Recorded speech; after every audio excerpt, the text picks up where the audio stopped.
Hello everyone, कैसे हैं आप सब। आप सभी का एक बार फिर से मेरे चैनल हलचल इन बॉलीवुड में स्वागत है।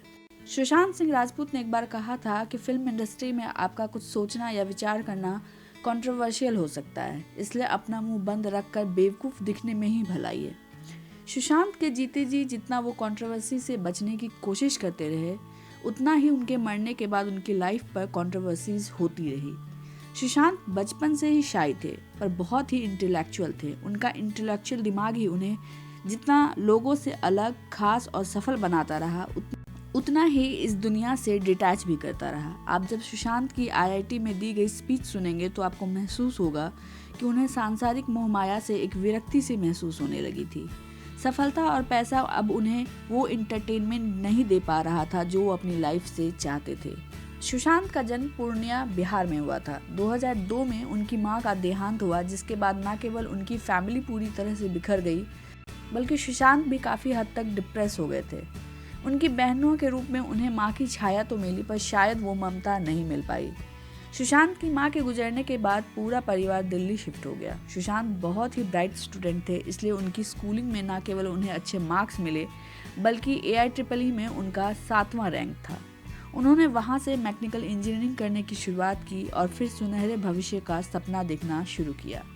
पर उनकी इंजीनियरिंग कंप्लीट करने से पहले ही वो अपने इस करियर से बोर हो गए और इंजीनियरिंग कंप्लीट करने से जस्ट 2 सेमेस्टर पहले ही उन्होंने कॉलेज छोड़ दिया और शामक डावर का डांस ग्रुप ज्वाइन कर लिया।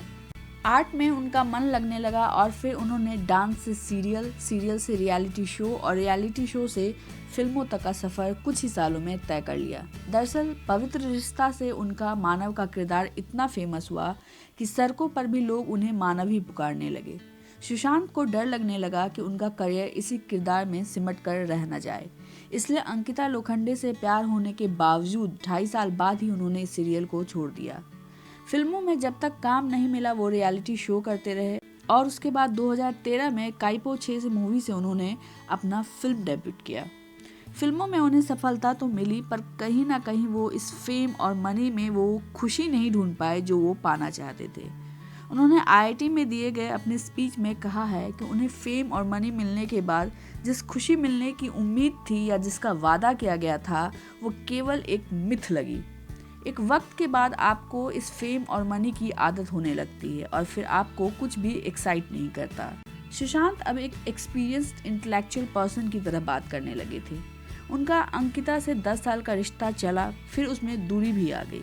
मीडिया द्वारा रीजन पूछने पर सुशांत ने बस इतना कहा कि कई बार लोग एक साथ नहीं आ पाते और इससे ज़्यादा वो अपने इस रिश्ते के बारे में कुछ नहीं कहना चाहते थे। हालांकि वो अपनी एक्स गर्लफ्रेंड को समय समय पर टेक्स्ट करते रहते या उनका हालचाल पूछना नहीं भूलते थे।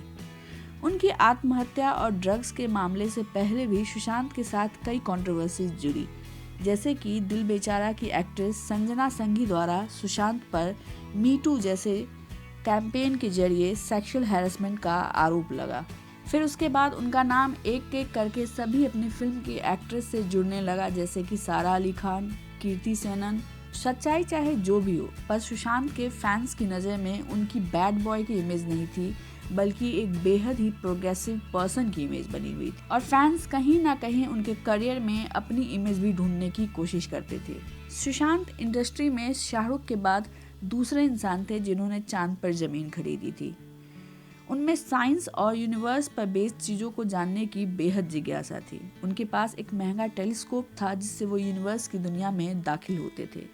भले ही सुशांत इस पेंडेमिक में डिप्रेस हो गए थे, लेकिन वो नई नई चीज़ें सीख रहे थे, जैसे कि कोडिंग।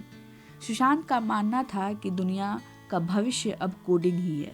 सुशांत न केवल एक जिज्ञासु इंसान थे, बल्कि उनकी पैसे से डिटैचमेंट इस रूप में सामने आई थी जब उन्होंने अपने एक फैन के नाम पर केरल के फ्लड रिलीफ कैंप में 1 करोड़ रुपए का डोनेशन दिया था।